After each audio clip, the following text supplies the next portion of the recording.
だからなんでそこまで詳しいんだ。俺一人で喋ってる。エマとメルル置いていってない。二人も削られたりとかしないよな。お嬢様じゃないでしょ。家族のワードで反応してる。誰かに薬もられた。黒部なのかかいそうだな。なんだって言っちゃうの。新しいシステム出るの。この実験何したか教えてくれ。当て字やめてくんない？手に話進んでんだけど。ココちゃん聞いて。もう巻き込むなーっての。絆なんてないのよ。もう十分思い知ったろ。一人は嫌だ。その時、あれここってどこだっけ？今、廊下を歩いていた。そのことに気づいた瞬間、彼女の表情は晴れやかなものになる。魔女とか裁判とか殺人事件とか全部悪夢だったんだ。僕は囚われてなんかなくて、こうやって学校にいる。現実から逃げてる。そうだ、急がないと授業が始まっちゃう。魔女とか裁判とか殺人事件とか全部悪夢だったんだ。僕は囚われてなんかなくて、こうやって学校にいる。現実から逃げてる。急がないと授業が始まっちゃう。これ中学校かな？高校じゃないな。教室を見ちゃダメだ。傍観者になっちゃダメだ。中にいる子を見ちゃダメだ。その声を聞いちゃダメだ。目をそらさなきゃ。耳を塞がなきゃ。僕の心が壊れる。エマ、待っていましたよ。あいつもこいつも醜いですよね。生きているだけで汚いですよね。みんな死ねばいいのに。なんか人格違うのいるよね。夢？ここに捕まってまだ1ヶ月にも満たないのに、どんどん人が減っていく。何のお話ですの？脱獄に関して話し合いたくて、もう巻き込むなーっての。絆なんてないのよ。もう十分思い知ったろ。一人は嫌だ。怖いよ。エマさん、やりましょう。何？仲良しグループをです。このグループ内で次何か起きないよね。私たちはずっと仲良し。でもシェリーサイコパスだからな。空気読めない奴はこういう時助かったりしますわね。うすら寒いことを言えるんですもの。うすら寒いなんてひどいです。あなたのこと褒めてますのよ。褒められてる気がしません。褒め言葉なら、シェリーちゃん可愛い大好き、偉いね、すごいね、天才とか言ってください。誰が言うか。言葉重ねすぎだな。喧嘩は良くないです。メルルちゃん、あの二人はストレス発散にもなってるんじゃないかな。そうなんでしょうか。今娯楽施設へと立ち寄った。もしかしたら何か。やがてそれを見つけた。脱出方法を残す。これは一旦僕の中にだけ留めておこう。脱出の場所に向かうんじゃねえか。手がかりの×印を頼りにエマは地面に穴を掘り続けた。きっと脱出につながる何かを前の囚人が残してくれているはず。するとスコップの先がカチンと音を立てて何かにぶつかった。あ、もしかして何かの手がかりじゃん。出てきたのは小さな黒い塊だっなんた。だろうこれ。エマがそっと手に取った瞬間、塊から小さな音がして、爆発した。コッパみじんになったエマだったものだけだ。誰かがもう気づいた。爆弾設置した。これから朝食に行くの？お弁当を作りに医務室へ。一人だけじゃないんだ。森の方まで行けばキノコや木の実もあるんですよ。なんでそこまで詳しいんだ。メルルちゃんは優しいね。医務室に入ると先客がいた。何してるんだ。アリサちゃん、一体何を？なぜ薬が必要なんだ。関係ねえだろ。そういうのが誤解を生むんだぜ。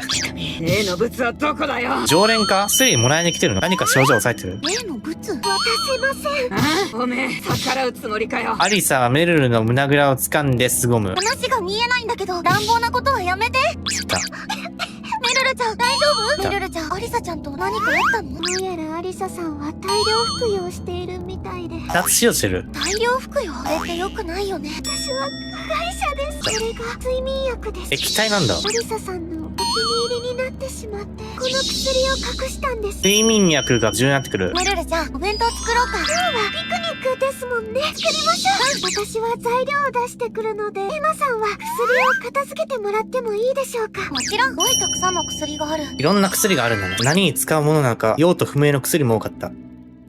用途不明の薬。ボウガンとか置いてる屋敷だからなんだ。今日は息抜きの日。みんなを誘ってみよう。みんなはピクニックに誘うのか。ピクニックに行くから玄関降りてか。早速シェリーを見つけた。準備してた？シェリーちゃん、ピクニックに誘いに来たんだ。私もそう思って見つけましたよ。何これ？本気ですよ。それを見たらわかるけど、ずっと探してたんですよ。玄関前で見かけまして。ここでシェリーはエマの耳へと口をする。あの監修、あんななりして掃除してやがるんですよ。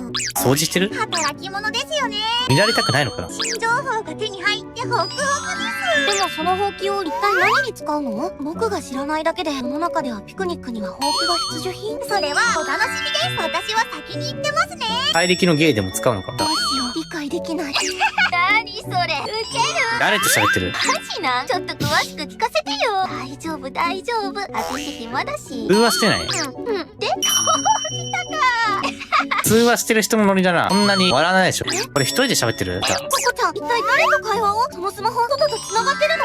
バカ、そんなわけねえだろ。外と連絡つくなら、とっくに助け呼んでるわ。怖すぎるだろ。一人で何してる？じゃあ今のは誰かと通話してる妄想で、一人で話してたってこと？触れてはいけないものを見てしまった。でもココちゃん、誰かと話さないとかなり来てるんじゃん。来てる。うるさい、うるさい、うるさい、うるさい。来た。即死。ああ、私だよ。元気、元気。そっちはどう？そっか。星と喋ってる。コちゃん、妄想と現実の区別がついてないんだ。このコメントもひどいな。現実なんだよ、コちゃん。ではそろそろ、さっき持ってたほうきだ。ほうきで飛ぶんじゃねえか。これでハンナさんに飛んでもらおうって思って。ほうきに乗って飛んでもらうつもりなのか。こういうことか。局長さんから魔女の話出された最初からずっとこれが見たくて。捕まった直後のあのヤバい状況下でそんなこと考えてましたの？ハンナさんは空を飛べます。唯一の特技。唯一って言うな。ごめんハンナちゃん、きっと止められない。私でお手伝いできることがあったらよかったのですが。お手伝いできることないんじゃん。このまま部屋を越えちゃいましょうよ。あなたを捨てるに決まってるでしょ。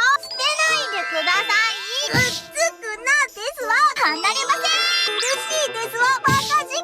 ヘリ間違えて潰さないよな。このまま二人で行けるところまで行っちゃいましょうか。どういう気分転換？逃げてもすぐに看守に捕まってしまうでしょ。ならたまらないところまで逃げればいいんですよ。捕まらないところまで。ハンナさんと私なら行けるかもしれない。エマとメリル置いていってない。でもあの二人は。シェリーはさらに優しく微笑んだ。それじゃあ行きますわよ。一緒に。セリーちゃん、ハンナちゃん、どこにいるの？全然見つかりません。エマたちが再び二人に会うことは二度となかった。二階堂ヒロさんとはどういったご関係だったのでしょうか？踏み込んできたね。エマについて誰も聞かないからさ。なぜ嫌われてるかも知りたいの。ヒロちゃんは幼馴染だったんだ。なんでか僕が言われちゃって、いじめみたいな空気になっちゃったんだ。いじめっ子といじめられっ子みたいな関係だったわ。なんか言ったんじゃないか。自覚がない。私もみんなに無視された経験あります。ありそうですわ。エマさんと対応が違いすぎません？さすがに泣きますよ。ハンナさんはどうなんです？見りゃわかるでしょ。お金持ちの令嬢ですわ。この3人、誰か死ぬか？二人も削られたりとかしないよな。被害者と犯人とかで。食べ方も振る舞いもそんなっぽい気が。シェリーさんはどうなんですの？私は普通の子でしたね。当のハンナはお嬢様じゃないでしょ。それ繕ってるんでしょ。いいって言うならミステリーオタクになったくらいで見てりゃわかりますわ。思ったより面白くなくてごめんなさい。面白くなくても大丈夫だよ。でも一個ありました。私みなしごで施設育ちなんです。いきなり爆弾を落としますわね。家族も心配していないと思います。そんなことありません。家族のワードで反応してる？した。私は家族に会いたい。会いたいよ。初めて言ったな。泣かないでちょうだい。何が起きた？エマさん大変ですわ。これ自由時間で出てる？ハンナちゃんおはよう。ジェリーさんが暴れているんですわ。どうして？あのゴリラ女どこが頭脳派探偵ですの？脳みそ、筋肉、お花畑ですわ。誰かに薬もらえた？ハンナちゃん落ち着いて。とにかく止めに行かないと。本が散乱してめちゃくちゃな状態になっている。あ、エマさん、ハンナさん、おはようございます。普通に喋れてるな。シェリーちゃんもストレスでやられちゃってるのかな。あのゴリラ女どこが頭脳派探偵ですの？とにかく止めに行かないと。おはようございます。何を考えていますの？何をしてるんだ？そうだよシェリーちゃん、こんな屋敷をめちゃくちゃにしてよくあるじゃないですか。とりあえず無事そうだな。試験とは関係ない。探してみてたんです。これ塀に対して殴っても監視来たから危ないでしょ。こんな破壊行動したら懲罰貿易になりますわよ。牢屋敷内を破壊してはいけないって規則にないですから大丈夫ですよ。脱走の準備に当たらないのか？破壊行動は問題ないのか？いやそりゃあなたくらいしか破壊行動ができないからでしょうに。規則を破っていなければ割と許されるものなのかも。おとなしくできませんの。なんだか痛々しいよシェリーちゃん。シェリーちゃんもストレスでやられちゃってるのかな。何？シェリーさんが暴れているんですわ。とにかく止めに行かないと。おはようございます。おとなしくできませんの。おとなしくするのはもうやめました。皆さんもう限界みたいですし。エマは黙ってしまう。思い当たることはいくつもあった。疲れたように本を読んでいたマーゴちゃん。確かに。現実逃避して妄想の世界にいたココちゃん。悪口言ってない。事実だけど面白がって言ってない。それに何よりメルルちゃんがあんなに泣くなんて。みんなもう限界なんだ。僕だって魔女になるかもしれないんだ。何？シェリーさんが暴れているんですわ。どうして？あのゴリラ女どこが頭脳派探偵ですの。とにかく止めに行かないと。あ、おはようございます。おとなしくできませんの。おとなしくするのはもうやめました。だからって暴れたところであなた本当にバカよ。天才にバカとは何ですか？脳筋バカ、ノンデリクソ女。たまには褒めてください。なんだか痛々しいよシェリーちゃん。最悪ですわ。シェリーさんはどれだけ迷惑をかけますの？おはようございます。大丈夫か？図書室荒らして。王将マーゴ、馬作りながら本読み込んでたけど、めちゃくちゃ切れるんじゃないか。皆さん、もう限界みたいですし。疲れたように本を読んでいたマーゴちゃん。面白がって言ってない。みんなもう限界なんだ。何にもならないじゃないの。なんてこと？マーゴ切れてる。大切にしてほしいわね。殴るはないでしょ。動かしたりぐらいでいいのに。ああよかった。無事だったわ。ここで亀裂生まれたな。自分の手元に置いておくべきだったわね。前に見せてくれた本ですよね。そうよ。儀式を執り行おうと思っているの。解読できたの？どんなことをするんでしょう。あなたたちには教えたくないわ。今の行動見たら信じられない。僕らも共犯だって思われた。最悪ですわ。片付けますわよ。ハンナが本を拾い集めていく。エマも一緒に片付け始めた。チェリー何もしない。おとなしくするのはもうやめました。壁に穴が開き、夜間に出られてみたところ成果した。見つからなければ出られるんだね。皆さん、こっちです。そこまで見回ってないのか。自由だな。あくまで官房内だけなのか。見つかったら大変ですわ。この雰囲気暗いですね。黒部なのかと遭遇しないか。なんかワクワクもするよね。エマたちは官房を抜け出していた。少し危ないけど、何か見つけられる。こっちですよ。どこに連れて行くつもりですの？この辺りって開かない扉があったような。すっごいもの発見したって言いましたよね。力技。黒部なのかがいそうだな。こんなところがありましたもん。すごい物資の数。缶詰がたくさんあります。こんなに広いのか。まずい料理から解放されるかも。食事はストレスになってたよね。麦粉や砂糖があれば、お菓子やパンなんかも作れます。なんとしても探すのよ。僕たちも何かいいものがないか探そうよ。そうですね。花の影から一人の少女が静かに見つめていた。バレてないの？バレてないんだ。エマは毎晩スコップを手に寝る間も惜しんで石を掘る。音楽なんだ？全身が気だるく微熱っぽさが続いてる。眠ると毎晩同じ悪夢を見る。僕の夜食が進んでいる。眠るのが怖い。寝たくないんだ。今は穴掘り作業に没頭するのやった。寝不足もあってかエマの目はうつろだった。エマさん、食事に行きません？あれ？あちこちが痛い。エマさん？大変。ひどい熱ですわ。大したことないよ。大丈夫。大丈夫なわけないでしょ。それにこの手、椅子だらけじゃありませんか。一体何をなさっていたの？毎晩土を掘ってて。どいつもこいつもなんてバカなの。私の周り、バカばっかりじゃないの。エマさん、目が覚めたんですね。体調治ってなかったみたい。丸々一日眠っていたんですよ。いつ事件起こるんだ？そんなに僕意識を失ってたんだ。みんな見てないな。みんなすごく心配していたんですよ。そんな時にシェリーさんまで。シェリーちゃんに何かあったの？ここですよ。怪我したの？ちょっとやっちゃいまして。一体何が？桜庭の目が覚めたって本当かよ。全員知ってるのか？早朝からチャットすんだし。ずいぶん心配していたのよ。みんな自由時間以外に普通に歩き回ってるよね。なんで？今特例措置？誰か死んだ？大変。ひどい熱ですわ。毎晩土を掘ってて。なんてバカなの。メルルさんを呼んできます。エマさん、丸々一日眠っていたんですよ。こんなに僕意識を失ってたんだ。ずいぶん心配していたのよ。よかったわ、エマちゃん。みんな自由時間以外に普通に歩き回ってるよね。みんなおとなしく牢にいなくなっちゃいましたね。これ前提崩れる。みんな自由に動けるのか？ベッド膨らましたら問題ないのか？ねえ、エマちゃん。高熱でずいぶん汗をかいていたから、きっと気持ち悪いでしょ。私が体を拭いてあげましょうか。これいつでも犯行可能になるな。うわ、キモ。マジ、孫に触らせるのだけはやめといた方がいい。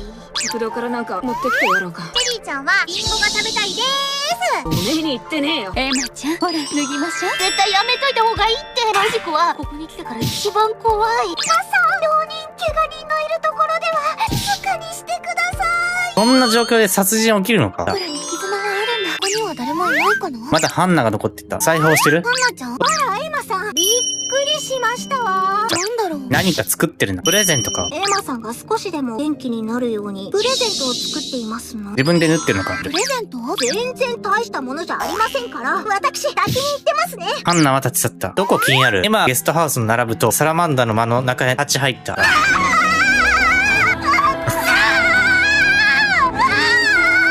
エマちゃんも来たのね。これプレゼントか？自分で作った？そして、ハンナちゃんが手作りしてたっていうお人形。ええ、みんなの分を作ってくれていたの。仲良しグループをです。このグループ内で次何か起きないよね。私たちはもうずっともです。この3人、誰か死ぬか？2人も削られたりとかしないよな。被害者と犯人とかで。エマさん、ひどい熱ですわ。メルルさんを呼んできます。エマさん、丸々一日眠っていたんですよ。目が覚めたって本当かよ。全員知ってるのか？僕らに絆があるんだ。あれ？足りないだ。この匂い、何？焦げ臭い匂い。黒目なのか死んだ？燃えてる？待て、王のハンナどこ行った？マジ？こっちまで来たりせんよな。見に行ってみましょう。まあ、大変。うわ、マジじゃん。おい、桜庭、危ねえぞ。入れるか？いなかった。いるはずの子がいなかった。なわけないよね。僕の考えすぎだよね。燃やされてる。その光景はエマの目に飛び込んできた。なんか切りつけられてるな。みんな釣られてるな。なのかも釣られてない。アリファイ作ってるやつ怪しいっていうのあるからな。許してるね。だった。ハンナちゃん死んだのが、人数的に身内殺されちゃうよね。そういえば、ナノカちゃんは一体どこに行っちゃったんだろう。こういう時にも顔を出さないんだね。時間を考えてほしいですよね。お父さんなんてできるわけない。ベリーさんは動ける状態では。私は名探偵なんですよ。どうかじっとしていてください。緑成分なくなった。匂い、何？焦げ臭い匂い。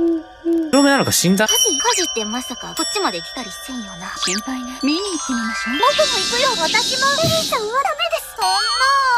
大変。うわ、マジじゃん。おい桜庭、危ねえぞ。燃え上がっているのはサラマンダーの窓。その名の通り炎に包まれている。状況何もわかんなくなっちゃうな。家の中めちゃくちゃ燃えてるね。桜庭、どけ、開けてやる。慣れてるか。そしてどうしてあげなくちゃ。やめろ桜庭、危ない。なぜ他の人間を釣ってるんだよ。僕はハンナちゃんのそばにいる。テリーはソファーに体を横たえ呆然としているの。ここは焦点の合わない瞳で誰かと会話してる。それいつものことでしょ。この匂い、黒目なのか死んだ。さて、今日のハンナどこ行った？見に行ってみましょう。ハンナとナノカはいないな。危ねえぞ。いるはずの子がいなかった。今日のハンナね。そして、ハンナちゃん死んだのが、そういえば、ナノカちゃんは一体どこに行っちゃったんだろう。こういう時にも顔を出さないんだね。さっきまで生きてたよね。でもあのハンナが本物かわかんないな。いつ死んでたかどうかだよ。魔女裁判は正午に行いましょう。なんでいつも時間適当なわけ。ちなみに消火活動は相当大変でした。これ犯人にとって誤算じゃないの。証拠残ったぞ。こせいぜい犯人を特定してくださいね。こまで運営が証拠を残すことで必死だとは思わないの。今あいつせいぜいとか言わんかった。もう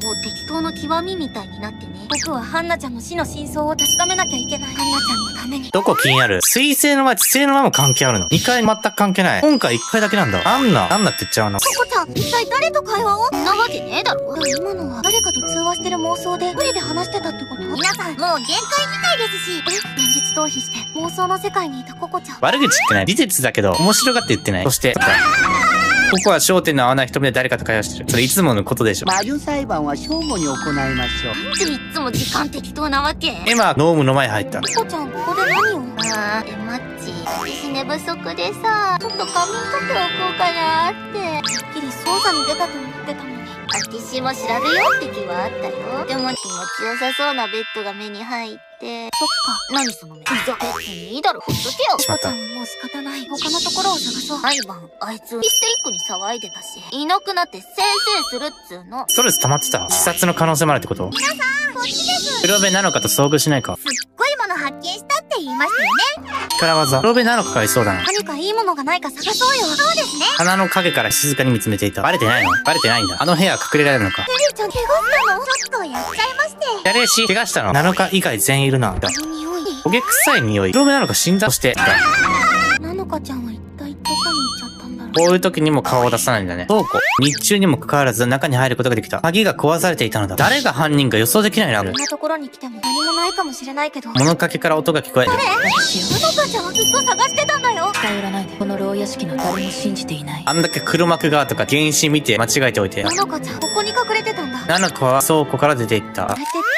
売ったのか。いつこれを撃ったんだろう。誰がお嬢をやったわけ？それについては私から説明した方がいいかしら。何が説明できるんだ。死体は部屋の中で発見された。間違いなく窒息死。盗撮ではなく窒息死。そんな簡単に断言していいのかよ。私は折りたたまない。首にはしっかりとロープの跡が残っていたわ。誰にやられたのかな。強い力で首が締まったと考えるのが妥当な推理じゃないかしら。外傷がないからな。ハンナさんの身に何が起こったのでしょうか。もしかしたら事故だったりした可能性はないでしょうか。つかこんな状況決まってんだろ。ハンナちゃんがどうやって死んだのか。自殺ではない。事故のもんだ。どんくさそうだし、ありそうじゃね。私は桜庭今の意見に賛成ね。自分から縛られる趣味でもあったなら事故かもしれないけどね。だって現場の状況がそう言っているもの。発見された時の様子からして首吊り自殺よ。あえて言うなら部屋の中が荒らされていたことは不自然かしら。自殺だったら何がしたいんだ。で自殺するぐらい錯乱していたなら不自然ではないわね。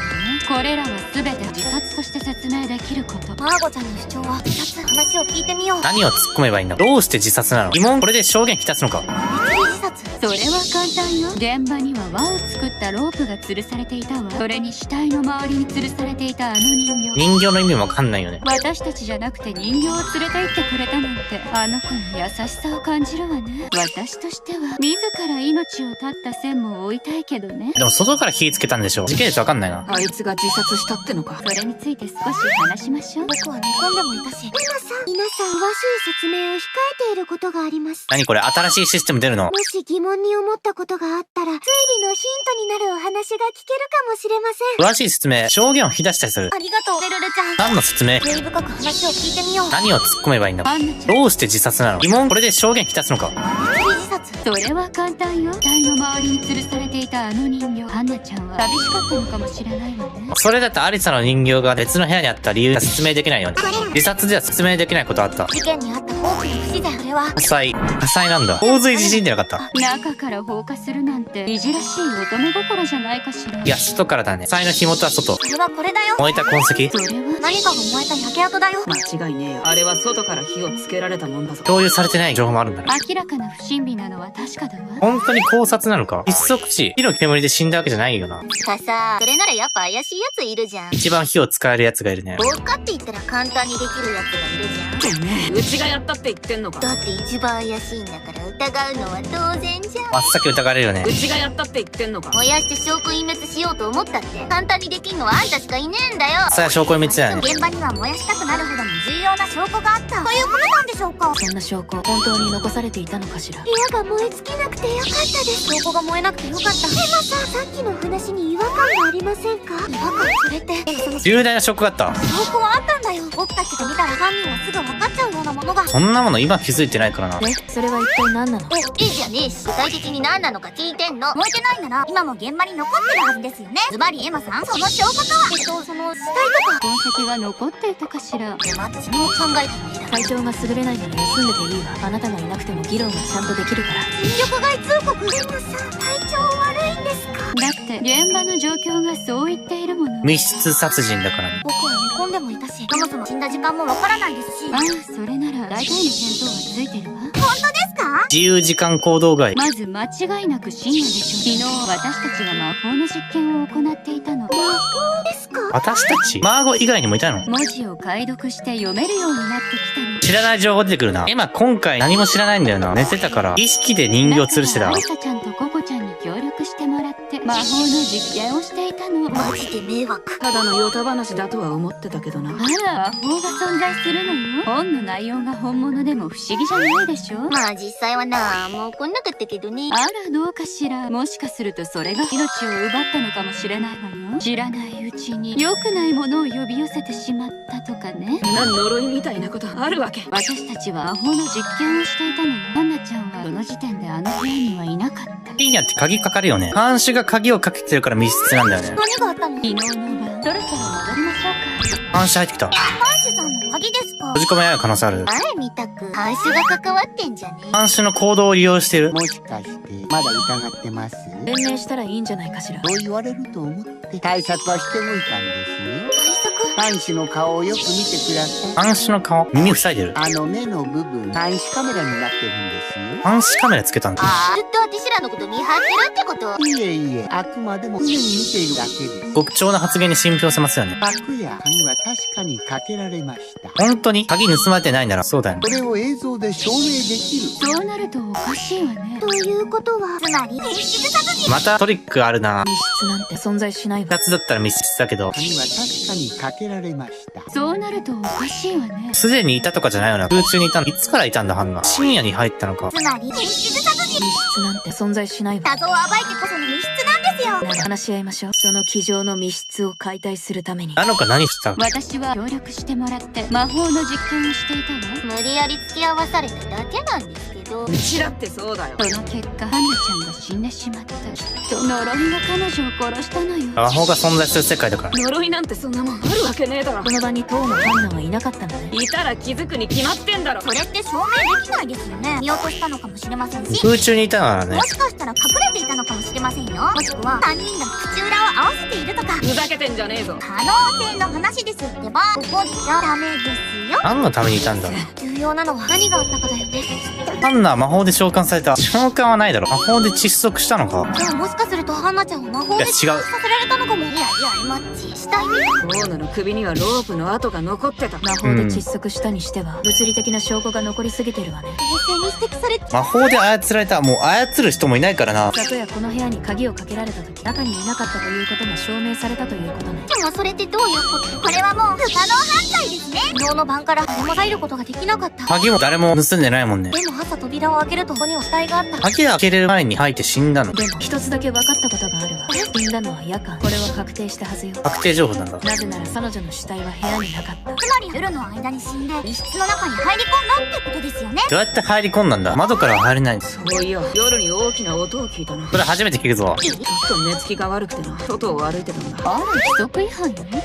現行犯じゃねえんだからいいだろ。時効だ時効。半日も経ってないけどいいのかな。な。特徴は特に気にしてないみたい。まあ、なのかちゃんもここにいるし。そういや、夜に大きな音を聞いたな。これ初めて聞くぞ。音は2回のタイミングで聞いた。それ銃声だな。弾痕だよね。 1時に1回、2時に何度か。時間指定してるのに、これ21時45分。3時間ぐらい時間かかってるのか。なのか早く証言してくれよ。何それ、録音とかしてねえの？してるわけねえだろ。確かにな。んだとてめえ。この音が何だったのか、すり合わせてみましょう。銃声じゃない。 1時に何かの破裂音。破裂音。爆竹ではないのかも。いや、こんな頭にはお。腹になった破裂音、銃声だったんじゃないかな。確かに銃の音なら違和感はない音だったな。この銃を撃ったのはもちろん、黒目なのかだよね。でもなんで撃ったんだろう。撃った理由わかんないな。なのかちゃん、君だよね。そうね。夜中になんで撃ったんだよ。おめえまさか夜に大きな音を聞いたな。銃声だったんじゃないかな。この銃を撃ったのはもちろん、黒目なのかだよね。なのかちゃん、君だよね。そうね。おめえまさか誰が襲ってきたのか見極めたくてね。おめえが襲われたってのか。しかも場所知ってるの。黒目の場所を知ってるのは今だけでしょ。他に誰が知ってるんだ。何者かが闇に紛れて倉庫を漁ってたの。私はそれに気づいて起きたんだけど、倉庫の存在知ってるのはメルルとハンナとシェリーなの。向こうに気づかれてしまってね。だから反撃をしたの。それだけ。この事件には何も関係ない。何者かが闇に紛れて倉庫を漁ってたの。だから反撃をしたの。それだけ。この事件には何も関係ない。反撃をした赤色の塗料。これ血じゃないの？シェリー、足痛めてるよね。これ何の怪我なの？なんかやましいことでも隠してんじゃねえの。なのかさんは本当のことを言ってますよ。何か知ってるのかしら。これシェリー話すんじゃないか？もちろんです。それ実は私ですとか。私ですやばいな。撃たれたんだ。私は昨晩、なのかさんが隠れてる倉庫に行ったんです。だって銃を持ってたらまた殺人が起きちゃうかもしれませんしね。事前に防ぐのも名探偵のお仕事です。あなた、なんて余計なことを。いいじゃないですか。事件には関係ないことですし。私はその時の怪我で今も右手が使えないんだけど。争ったのか？後で治療しますね。私も左足が動きませんから、お互い様ですね。なのかちゃんが夜にリリーちゃんと争ってたなんて、何や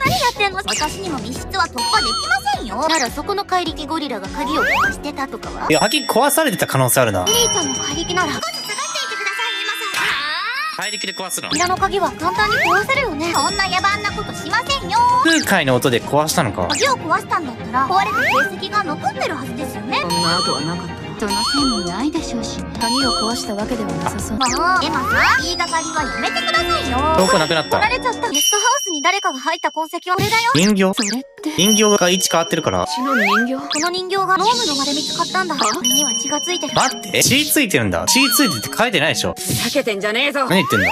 それは昨日魔法の実験に使ったのよ。この実験何したか教えてくれ。詳しく聞かせてもらえるかしら。あれは昨日の魔法の研究で使ったもんだ。そうね。サラマンダーの間に置いていったんですもの。なんで置いてったの？だとすると、人形は時空間を超越したことになっちゃいますよ。となると可能性は魔法でしょうか。まずなぜ動かす必要が？魔法が使えたら密室を無視することもできるのかしら。んなもん誰が使えんだよ。昨日の実験を呼び出したりしてしまったのかも。そんな、嘘でしょ。マーゴちゃんたちは魔法の実験をしていた。亡霊術かもしれない。何してたか聞かしてくれ。マーゴちゃんたちは魔法の実験をしていた。何してたか聞かしてくれ。この時のことを詳しく教えて。人形を置いていった時のことを教えてほしいな。魔法の実験をしていたのだけど遅くなって帰ろうとしたの。そしたら帰り際に看守と鉢合わせしたんだ。だから人形はとっさに棚に押し込んで部屋を出たの。つまり置いていったってこと？つまり人形はワープして説明がいいかしら。エマちゃんとこれ関係ないでしょ。部屋の状況って？部屋の状況ってどんな状況だったの？私たちが部屋を出るとききれいにして出たはずなのよ。綺麗にして出たんだ。別に中の家具が荒れたりはしてなかった。棚の上のものが落ちたりするなんてポルターガイストでもないとありえないわね。わかるかしらエマちゃん。第三者。そうだよ。僕ら以外にも人がいたんだ。殺したのもきっとその人だよ。初めから僕たちの中に殺人鬼なんていなかあ、ったんだ。待って、そっちの方向行っちゃうか。エマちゃんつまり夜の間に死んで密室の中に入り込んだってことですよね。おいや、夜に大きな音を聞いたな。一時の音が一回した。どこからした音とかはわからないんです。特化型の実験でも起こったのかしらね。揺れた感じはしなかったけどな。となると可能性は魔法でしょうか。そのあたりの魔法が使えたら密室を無視することもできるのかしら。超常現象を受け入れるわけにはいかないわ。これ15億しかないの。逆にどんな現象が起こったのか考えてみるのはどうでしょう。どんな現象が起こったのか、音。音とかはどうかな。アリサちゃんは夜に音を聞いたんだよね。そうだけど。だったらあのすごい轟音がハンナさんの死に繋がったんじゃないかな。爆発させることでなんで首が締まるんだ？具体的にどう死に繋がったんだよ。それはこれから考えようかと。考考えてから発言してほしいものね。えが足りなかったみたい。自信があったとしても事件には何も関係ねえんじゃねえか。なるほど。分かっちゃいましたよ。密室どう解決したの？リーちゃん、何が？事件の真相です。エマさんのおかげですよ。どうやって死んじゃったのか説明してみせましょそんなすぐ分かるわけないでしょ。う。ハンナさんは最初からいたんです。うちらがいた時あそこに死体があったってのか。地震によって吊らせたのか、上に置かれていて、先に考察した外傷見当たらない。吊るされていたというよりかは上に置かれていたのかな。気づくでしょ、普通。そうです。きっと天井付近にいたはずですよ。こうして地震が起こったんですよ。それで天井に隠されていた死体が落ちてきて、くくりつけられたロープで首吊り死体が完成したんです。ともかく、こうして密室状態が完成した夜のこと、地震が起こったんですよ。それで首吊り死体が完成したんです。そんな都合よく地震が起きるわけねえだろ。こんな大きな地震あるんでしょうか。仮にそんな地震が起こせるとしたらあなたぐらいじゃないかしら。持ち前の怪力の魔法でね。こんな疑い方されるなんて思ってもみませんでした。じゃあやっぱり推理撤回しますね。ついて、これ、話通るか。めちゃくちゃ突っ込むポイントあるな。エリーちゃんの言ってること、手筋が通っているように見える。エマさん、落ち着いて。もう一つの音は夜の2時ぐらいだったと思う。何度か音がした。こっちはあまり間を置かず2、3回したと思う。直下型の地震でも起こったのかしらね。現場では部屋の中の家具が倒れてたりしたし。地震でも起きたの？もしかしたら地下水が流れていて地殻変動が起きたとか。こんな大きな地震、他の人が気づかないなんてことあるんでしょうか。地震なんてあったらもっとみんな気づいてると思うけど、特殊的な直下型地震なら一瞬ですし、ありえないとは言い切れないと思いますよ。エリーちゃんの言ってること、一見筋が通っているように見える。きっとハンナさんは最初からいたんです。けれど男子のカメラには何も映ってないみたいだけどね。トリックを使ったはずです。鏡とかですかね。カメラに映らないよう細工がされていたんです。はい。画像なんていくらでも修正できますし、他にも皆さんが別の部屋と勘違いしてた可能性もあります。なんでカメラ知ってんの？監視にカメラついてるの知らないでしょ。それトリック使えないでしょ。なわけねえだろ。3人して部屋を間違えるなんて。部屋間違えることある？3人は部屋を勘違いした。それあり得る。今回部屋の状況ね。部屋が3つある。これ大事なんだよね。これ突っ込んでみるか。マーゴちゃんたちが部屋を勘違いしていたって可能性はあるよね。3人同士で記憶違いなんてありえないんじゃないかしら。きっと集団幻覚を見ていたんですよ。魔法の実験では赤い花を使ったんですよね。あれは幻覚作用がある花だったのでは。まあ何か幻覚を見たならね。僕に同意を求められる。どうかしらエマちゃん、私たちを疑うの？エマさん、これまでのお話をまとめてみませんか？そうだね、メルルちゃん。昨夜マーゴちゃんたちが出た後でゲストハウスには鍵がかけられた。その通りよ。その時部屋の中は何もなかったはずよ。そして夜に起こったのはほのかさんとシェリーちゃんのいざこざ。場所は倉庫。間違いない。そしてその後アリサちゃんが2時頃に音を聞いた。そしてそれは地震だとは考えにくい。いっそ密室ではなかったというのはどうでしょう。誰も試してないな。でも朝の時点で鍵はかかっていたはずだよ。それなら部屋に細工されてた可能性は？でも中は散々調べたんだ。部屋自体は普通の部屋だったんだし。どうかしらね。昨夜の実験で繋がってはいけない世界への道が繋がってしまったのかもしれない。何言ってんだこいつ。昨夜の実験で繋がってはいけない世界への道が繋がってしまったのかもしれない。何言ってんだこいつ。魔法の実験って何？この実験って何をしたの？本に書いてあることを実験してみたら、魔法を成長させる術、少女を殺し魔女へと成長させる。人形を殺した？それってもちろんそのふりをする儀式なんだけどね。アリサちゃんを殺すために用意したのがアリサちゃん、そして赤い染料ね。赤い染料。実際の血を使ってもよかったんだけど嫌がられてね。嫌に決まってんだろ。儀式は簡単。アリサちゃんが赤く染めてその胸を針で刺したの。悪い以上かっての。あら、影響が少なそうな場所でやったのよ。死への影響も考えろ。もし爆発とかしても他の人は巻き込まなそうだね。うちらは実験に巻き込まれたけどな。昨夜マーゴちゃんたちが出た後でゲストハウスには鍵がかけられた。そうして朝火事が起こって死体は発見された。当然言語に密室の中から出てきた人はいなかった。被害者である当のハンナを除けばね。一見すると誰にもできない密室殺人。エマさん、もしかしたらまだ私たちの知らない情報があるのかもしれません。疑問をぶつけていくか。なぜ地震なら水星ウンリーネの間のさ、当て字やめてくんない？ウンリーネって書け。被害者で被害者はハンナではなかった。被害者ハンナだから。死体があった。死体あった。この中にも最初から死体があったんじゃないかな。そんなのあったら気づくっての。何から表紙に落としたんじゃない？それは監視のカメラが証明済み。もう隠す路線は無理か。実はどこかに隠れてたとか。ならそのどこかを教えてちょうだい。当てずっぽうな意見じゃなくてね。指摘できる。ごめんなさい。無理か。いっそ密室ではなかったというのはどうでしょう。それなら部屋に細工されてた可能性は？部屋自体は普通の部屋だった。特殊な部屋だった。特殊な部屋だったって何？いや、ある？マンダーの間は普通の部屋じゃなかったと思う。どういう部屋なの？普通の部屋じゃないってどういうことだよ。全部平等じゃないの？詳しいことはわからないけど、不自然なことがある。それは設計、用途、名前。サラマンダーの部屋で燃えてるでしょ。名前？ゲストハウスの名前だよ。木と水と地があって、それだけが前のいや違うでしょ欲しいよ。その発想ないわ。風にな起こる一つがシルフの。みんなも事件だと思うでしょ。なんか事件と関係あんの？そうか、なんかおかしいと思ってたが。この建物なんか変なんだ。何の話してるこれ。変ってだから何がだよ。特殊な部屋だった。ある。マンダのもは普通の部屋じゃなかったと思う。どういうことだよ。全部平等じゃないの？不自然なことがある。それはゲストハウスの用途は逆陣止めるためだからやっぱり関係あるでしょ。設計？好きな設計図。なんかおかしいと思ってたが。牢屋敷の設計図、フルーズも。設計がおかしい？何がおかしいの？ 3 棟並んでる。作りどれも同じ。書かれてないな。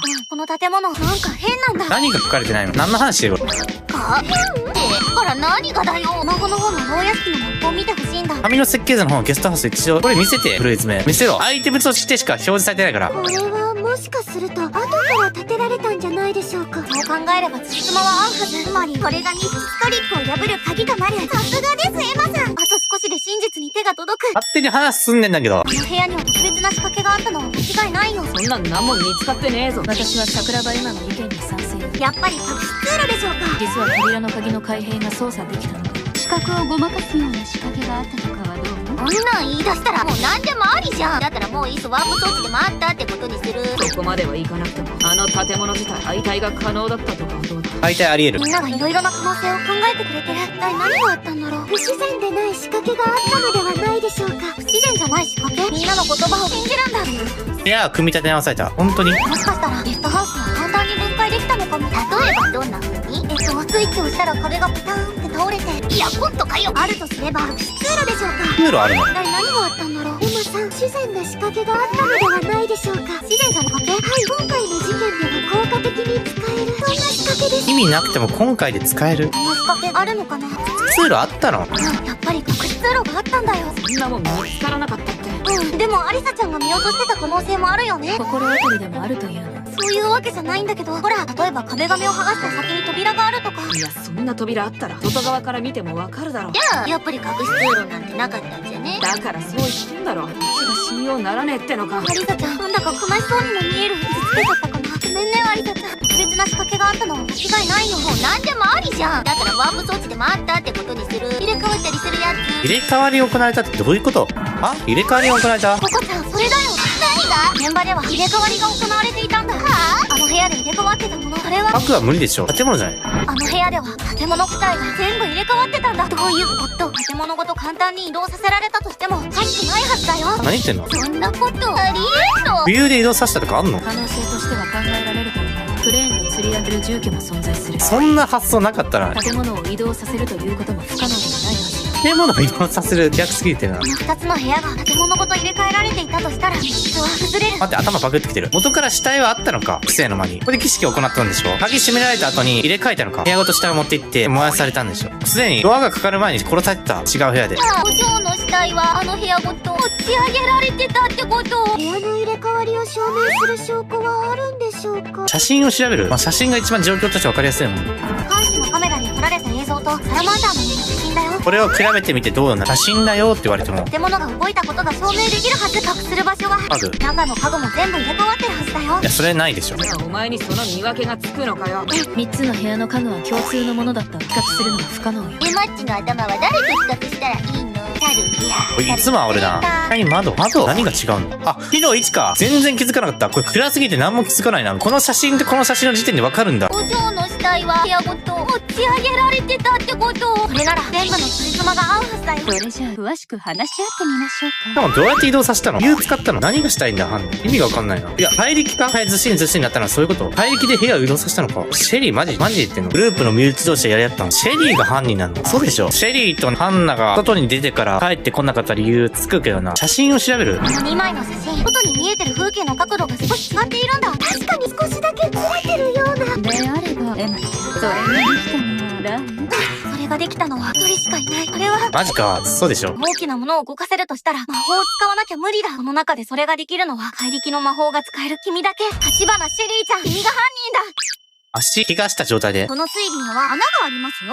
持ち上げた証拠は建物の角度以外にもあるよ。それはマーゴちゃんに捨てた花だよ。花ですか？おそらく建物を置いた時、石畳に捨てた花が潰されちゃったんだ。家を置いて潰したのか？部屋を移動させた証拠になるよね。あれ勝手に溶けたんじゃないのか？魔法の実験で作ったやつだな。そうね、案外簡単に色が抽出できたの。だから1つしか使わなかった。残りは石畳に置いておいたのよ。ポイ捨てじゃん。でもわざわざ潰しますかね？お花さんがかわいそうですし、犯人が花を潰した理由は花の位置を固定させたかったから場所。置く場所がなかったからだよ。だって石畳の上じゃないと地面に跡が残るかもしれないし。石畳自体は広がってる。どうしてわざわざ赤く目立つ花の上になんて置いたのかしら。それはわかんないけど、気分で決めていいなら今もうエマさんに投票しちゃいますね。気分で否定されちゃ君が犯人だ。足怪我した状態で。そもそも私が持ち上げて確認しないと調べられないとは思いますが、本当にその主張でいいんですか？私の潔白はメルルさんが証明してくれますよ。私ですか？それじゃあ説明しますね。私も午前1時、あの子さんと一緒にいました。あなたが私に襲いかかってきただけよ。転倒してたね。この時、私は撃たれたんですよ。銃弾を足に一発。血痕残るはずだよね。嘘、ジェリーさんは医務室にいらっしゃいました。まだ血出てた状態。血が止まらないです。血止まってないんだ。今も立っていることすら辛いんですよ。傷の深さはメルルさんに聞いてください。つまり私は重労働もできないんです。それでも私が犯人だって言いますか？リリーちゃんは建物を吹かせなかった。動機も意味わかんない。確かに。我慢できた。根性論すぎるでしょ。重くなかった。それは怪力だから。思います。怪我してなかった。後から怪我したなのか証明するでしょ。いや、怪我させたよみたいな。後から怪我つけたんじゃないか。怪我してなかった。一つだけ可能性はあるんだ。自分の足を自分で負傷したんだ。北見メルル、立花シェリーの傷に弾は残っていた。じゃあ証拠不十分で釈放です。昨日ハンナちゃんを殺しました。なんで殺したの？それは全て予定されていたことなのです。最初から計画してた。ここに来た段階で計画してた。牢屋敷の設計図を見たとき、ゲストハウスの入れ替えトリックを思いつきました。ページ見せたのか。その段階でゲストハウスが後から建てられたことに気づいたのか。そしてマーゴちゃんが魔法の実験をする話を聞いて、この計画を決行することにしたのです。魔法の実験をする話を聞いた。6つ荒らしてたの、それも一つなの。本音を出すのため。まずハンナちゃんを呼び出して首を絞めて殺しました。誰でもできる殺し方だよね。この後、自殺に偽装して吊るしておきます。周囲には首吊り人形を用意しておきました。この子たちを一緒に自殺したと見せかけたのか。その後、ナノカちゃんの元へ向かいました。疑われた時の保険を作っておくためです。これアリバイ作りだね。シェリーちゃんはナノカちゃんを襲いました。ナノカちゃんはそれに反撃してきましたが、銃弾は予想通り大きくそれました。こんなに相手の腕を信じてなかった。完全犯罪を目指したのですが、犯人だとバレてしまって残念です。ゲームでもやってるつもりだったの？シェリーちゃん、どう殺したんだよ。おめえに心はねえのかよ。だってこいつ殺したことに両親の呵責なんて感じちゃいない。心のない化け物なんだって。感情がないっぽい発言をしてたな。予想はできたよね。人のいいふりをしてまるでゲームを楽しむかのように計画的に殺人をしてみせた。私たちの理解の範疇を超えているわ。皆さん、やめてください。んなこと言って、メルルもシェリーに投票したんだろ？それは犯人だもんね。投票するしかないもんね。この偽善者が。僕らが断罪しないといけない。3人目の処刑。議論2時間半かかったか。これより魔女の処刑を執行します。ただすみません。最近処刑台の仕掛けの調子が悪くてですね。だけどうするの？今回はこの場にある処刑台を使います。刺すのか？わかりました。この棒を使うの？監視によって中央にある棒へと縛り付けられていく。高速に使用されたのは茨だった。燃やすのか？昔は全部この処刑方法だったんですけどね。邪魔をすれば同様に断罪します。邪魔しないっての。シェリーはそんなじゃん。誰も信用してないからもうダメージだよね。遊び感覚で人殺しなんてあまりに危険人物だわ。一人になるのが正解だったんだな。そうだよ。なの友達ごっこでしかなかった。ちょっと待ってください。茨、何されてんだこれ。私たちの友達ですよ。はぁ？マジでどっかのネジ飛んでんの？どこの世界生きてたら友達だって思ってる奴を殺すんだよ。好きだからこそ殺したパターンもあるけれど愛が強すぎてか。おめえのことなんかもう誰も友達だなんて思っちゃいねえよ。それでも私は友達だと思っています。それでいい人だと思われて死にたいってか。坂本ひかみの気持ちを考えろよ。熱くなってんな。こんなキャラじゃなかったのに。悪人に徹して処刑されろよ。汗かいてるの何も映ってないけど燃やされるんじゃね？もう聞くのをやめた方がいいわ。彼女にはわからないのよ。きっと罪悪感もないのだから。感情がないから。それはそうかもしれませんね。正直罪悪感はありません。それでも私は友達だって思っちゃってるんですよ。友達という単語を理解してないのかもしれない。私人を殺したことがあるんです。きっとその時から心が壊れちゃったのかな。なんかそんなこと言ってたな。施設の大人から日常的に虐待を受けていました。施設やばいな。その時から何も感じなくなってしまったんです。ある時殴りかかったんです。私は職員さんの頭をスイカのように割ってしまいました。魔法が発動してるな。職員さんが死んだことには特に何も感じなかったです。それよりも服が血まみれになったことが気になって騒ぎに駆けつけた職員さんたちを前に私はごまかし笑いをしました。この時から回ってないな。横しちゃってごめんなさい。これはやらかしたのか？もうバレるんじゃないか。これ以上シェリーちゃんのこと憎みたくないよ。殺したことに私は何を思う必要があるんでしょうか。なんで殺そうと思ったのかわかんないよ。後悔？罪悪感？悲しみ？怒り？これを感じる必要がありますか？でもなんか意味あるよね。なぜハンナを選んだ？その感情に意味はあるんですか？ハンナさんが生き返るわけでもないのに。それが人間なら痛む心がないのならそれはもう人間じゃない。そうですね。魔女に選ばれてしまいましたからね。魔女なのか。もう聞きたくない。早く終わらせてよ。早く僕の前から消えてよ。エマがついに悪口言ったの。僕の前から消えてよ。皮膚を焦がす匂いが鼻をつく。皮膚焦げてるの。燃えてない。回復してる？熱いな。これ、きついですね。感情湧くのか、痛みを知って。シェリーさん、再生していないです。再生していないの？魔女じゃないの？お兄ちゃんは魔女じゃない。これ総評失敗したの？では本当に死んじゃうの？魔女化してないのか？でしょうね。何もストレスを感じないから魔女化もしないのか？ならないで殺人したのかよ。どうかしてるこいつ。やばいな。別にいいんじゃん。だって犯人はこいつなんですよ。こいつ安全だっただよな。その事実は変わらないんです。当然じゃん。このやつさ、シェリーちゃんが死んじゃう。でも犯人なのは確実なんだよな。止められません。一人ぼっちは嫌だよ。視界に白いものが映った。季雪。節とか考えてなかったな。今冬なの？あんだけ花畑出てて、木とかも枯れてないのに。本当に雪なの？てか雪が降ってるなら雨とかも降るよね。降ってるな。やっぱり雪が降ってる。ここだけどうして？部分的に魔法か？花畑の虹と一緒だろ。